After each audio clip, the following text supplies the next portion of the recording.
Hello, this is Founder Leyrune, and I'm here with Fantasy Grounds College. This show is going to be about what do I need to have when using the Fantasy Grounds VTT. Well, first and foremost, you need time and patience. That's one of the things I recommend. The other thing is you need to put your time in order to get a good understanding of how the system works and how the platform interfaces with the rule set that you're using.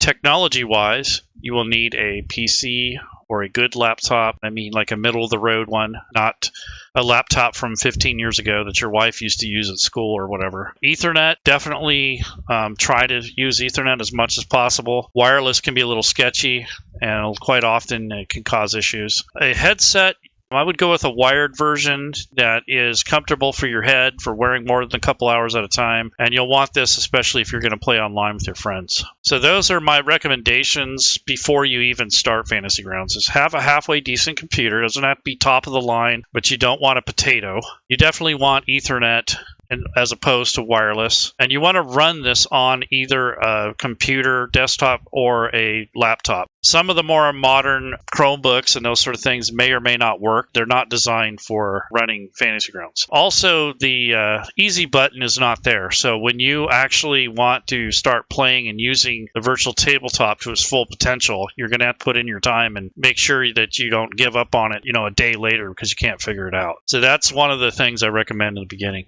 So there's some system requirements here.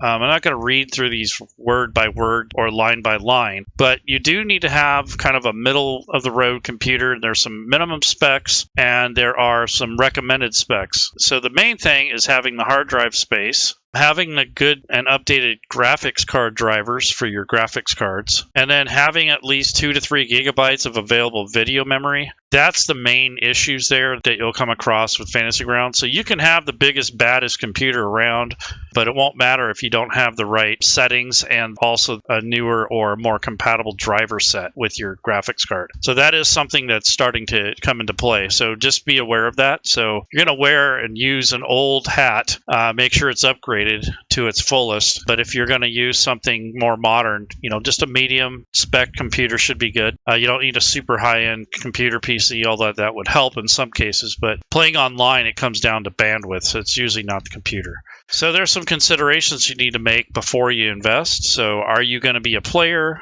Are you going to be just a developer and create your own content? Are you going to be a game master? Whatever that might be, you have some options. So if you're just a player, then all you really need is a demo license. The demo program of Fantasy Grounds is free, and this is provided that whoever you're playing with or whoever's running the game also has an ultimate license.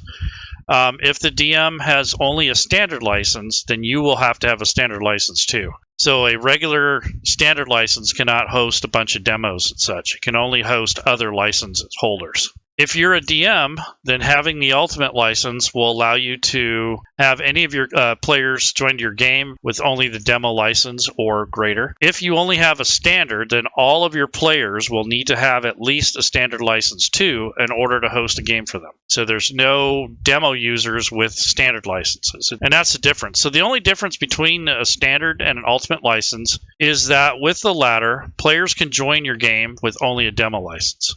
So there's really absolutely no difference in the content included with either license. No 5e manuals or anything like that are included with any license at all. They are totally separate purchases. You do get the SRD, which is a real basic rules. It's really pared down. Doesn't have a lot of artwork. You don't have a lot of the fancy tables and such. It's just the real raw basic rules. If you know how to use Fantasy Grounds, you can harness the program with just a standard license and input your own data. So it is possible. You just got to get more familiar with the platform. What content do I get? Well, that's up to you. I cannot say which rule set to get, but for starters, D&D is definitely the most developed and has the most content. However, there are other rule sets that people appreciate and enjoy more.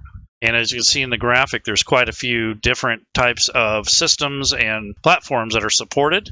Basically, you get some basic material with some of this content here. Some of it doesn't come with anything. So if you buy Fantasy Grounds, a license, and you try to access like Vampire, it's not there. You actually have to buy the rule set to access anything. But in cases like D&D, and I think Savage Worlds, they have like a real basic raw rules, maybe Pathfinder First Edition. So knowing your resources. Know thine resources. So basically, support at fantasygrounds.com. Those are the guys you want to email when you got some major issues. You're dealing with money. Maybe you want a discount or you want to switch something around. Whatever it is, it has to do with money, finances, PayPal, account, things like that. Definitely email customer service. So in other words, don't try to get that information from Reddit or even in the forums, because they'll direct you to that email address. So just get in the habit of getting a hold of support, especially if it has to do with money and account issues. We don't want to dox people like that online and put out your information. So anything to do with your account, money, that sort of thing, that's a good place for support to get involved. Now, I'm not saying they cannot help you with other things, but those are the things you definitely want to reach out to them for in regards to money or account or credits or anything like that. They will answer technical questions if they can. Generally, I think that support is really good for handling account issues and usernames and stuff back and forth from Steam and that sort of thing.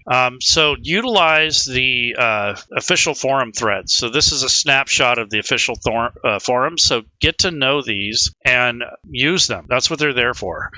Go in there and read them. You have a city hall.